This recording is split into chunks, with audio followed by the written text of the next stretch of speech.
এই শীতের মরশুমে মাছের মাথা দিয়ে বাঁধাকপির রেসিপিটা আপনারা আশা করি অনেকবারই বানিয়েছেন, তবে আমি কিভাবে বানাই সেটাই আপনাদের সাথে শেয়ার করব। এখানে আমি এই সব উপকরণ নিয়েছি। একটা কাতলা মাছের মাথা নিয়েছি, আলু, পেঁয়াজ, গাজর, টমেটো, আদা বাটা, রসুন বাটা, গোটা গরম মশলা, একটা বাঁধাকপি। প্রথমে আমি বাঁধাকপিটা মাঝ বরাবর কেটে নেব। এবার ছোট ছোট করে পিস করে নিয়ে পাতলা পাতলা করে কেটে নেব। সব কাটা হয়ে গেছে, ভালো করে ধুয়ে নেব। এবার জল ঝরিয়ে সাইডে রেখে দেব। দুটো মিডিয়াম সাইজের আলু নিয়েছি, চৌকো চৌকো করে কেটে ধুয়ে নেব। সঙ্গে গাজরটাকেও চৌকো চৌকো করে কেটে ধুয়ে নেব। তিনটে মিডিয়াম সাইজের পেঁয়াজ নিয়েছি, কুচি করে নেব।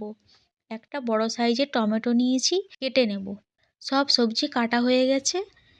এবার মাছের মাথার মধ্যে লবণ আর হলুদ মাখিয়ে নেব। যেমন দিয়ে দেব পরিমাণ মতন লবণ, হাফ চামচ হলুদ গুঁড়ো।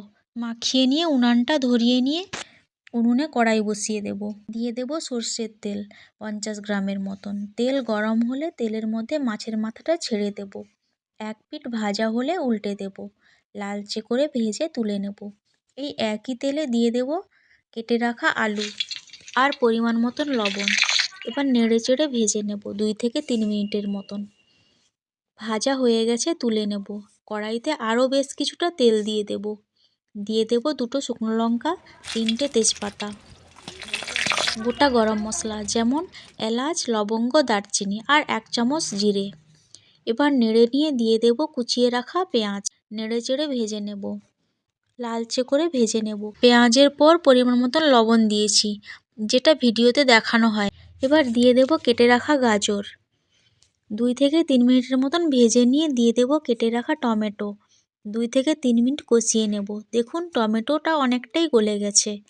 এবার দিয়ে দেব 1 চামচ রসুন বাটা, 1 চামচ আদা বাটা। নেড়ে চেড়ে কষিয়ে নেব যতক্ষণ আদা রসুনের কাঁচা গন্ধটা না যায়।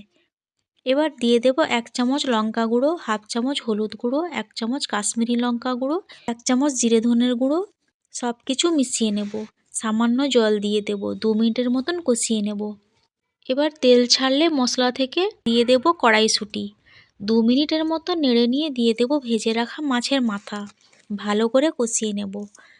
দিয়ে দেব ভেজে রাখা আলুটাও কষিয়ে নেব। এবার দিয়ে দেব বাঁধাকপি যেটা কেটে রেখেছিলাম।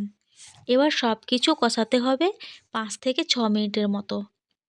কষানো হয়ে গেছে, প্রায় 70% মতন সেদ্ধ হয়ে গেছে। এবার দিয়ে দেব পরিমাণ মতন জল আর সামান্য চিনি। এবার ঢাকা দিয়ে দেব 4 মিনিটের মতন। আঁচ বাড়িয়ে রান্না করে নেব। 4 থেকে 5 মিনিট পর ঢাকা খুলে নেড়ে নেব। দিয়ে দেব 1 মুঠো ধনেপাতা, মিশিয়ে নেব। সবশেষে সামান্য গরম মশলার গুঁড়ো দিয়ে দেব।